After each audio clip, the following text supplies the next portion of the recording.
The Cincinnati Bengals have always been a peculiar bunch. Talent has never been an issue in Cincinnati, but it always feels like the Bengals underachieve every season. Since 2005, the franchise has been to the playoffs 7 times. However, they haven't actually won a postseason game since 1991. Ouch. While postseason success has never been one of the Bengals' calling cards, their willingness to consistently take risks by signing and drafting players that come along with off-the-field baggages. Which is why it was so hypocritical of the Bengals when they brought in free agent safety Reid this week in hopes of signing him but decided not to because there's a chance that he might kneel again during the national anthem in the future. Never mind the fact that he is only 26 years old, made the Pro Bowl in 2013 and has 10 interceptions, 36 pass defenses, 264 tackles, 2 forced fumbles, and 3 fumble recoveries in 5 seasons. But this is Cincinnati, and the Bengals organization wants their players to stick to sports.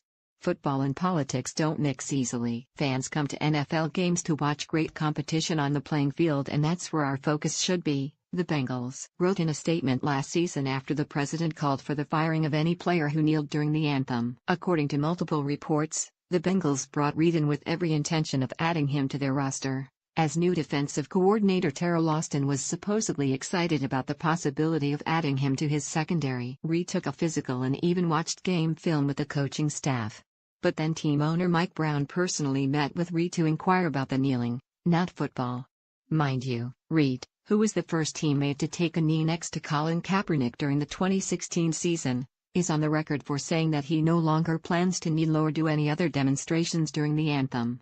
So, when Reid didn't have any definitive answers for Brown for what his future plans were, you can see where head coach Marvin Lewis, the longest tenured black coach in NFL history, was going when he asked Reid if he wanted to clarify any statements he made to ownership. Dude, if you want this job, I suggest you tell the owner that your kneeling days are over. Reid made no clarifications to Brown, which is why he's still without a job. I guess he left his tap dancing shoes at home. We are about playing football, said Lewis to reporters at last month's owners' meetings. Players have other agendas, this is not the place to be. On Sunday for us and throughout the week in the building, it's about football. In Cincinnati, they'd prefer to employ criminals instead of a guy like Reid who took a knee against police brutality as unarmed black men continue to die at the hands of the police, happening again last month in Sacramento. According to a story by Bleacher Report, the Bengals franchise had more than 32 players arrested between 2000 to 2011, and a USA Today sports database shows that the Bengals have an unimaginable 44 total player arrests in the last 17 years. That's more than 2 players a season. Cornerback Adam "Pac-Man" Jones has been in multiple domestic disputes with women, along with multiple incidents with the law throughout his entire career. But he's been on the Bengals roster since 2010. Jones was also arrested twice in 2013. And once again last season for poking a hotel security guard in the eye. And in 2007, Jones was also involved in a Las Vegas strip club altercation that left manager Tommy Urbanski paralyzed from the waist down after being shot by a member of Jones's party. A Nevada jury later ordered Jones to pay Urbanski $11 million for his role in the shooting. Linebacker Vontaze Burfict has paid out over $2 million in fines to the league over his tenure in the NFL with the Bengals, and he still has a job. Before he passed away in 2009 in an automobile incident, former Bengals wide receiver Chris Henry was arrested 6 times in a 3-year span for assault, drunk driving, and drug and gun charges.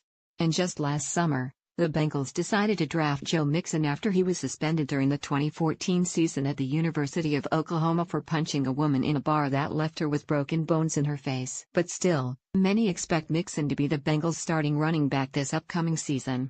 As you can see, criminal behavior is accepted in Cincinnati, but fighting for social justice isn't.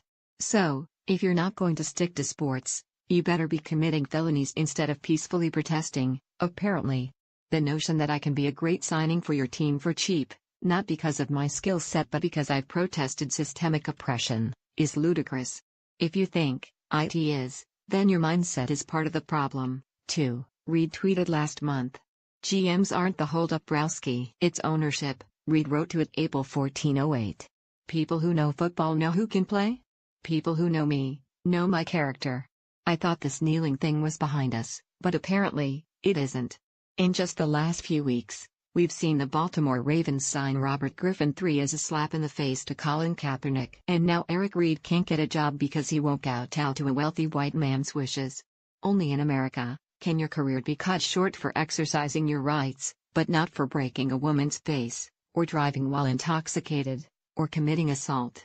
Freedom ain't free after all.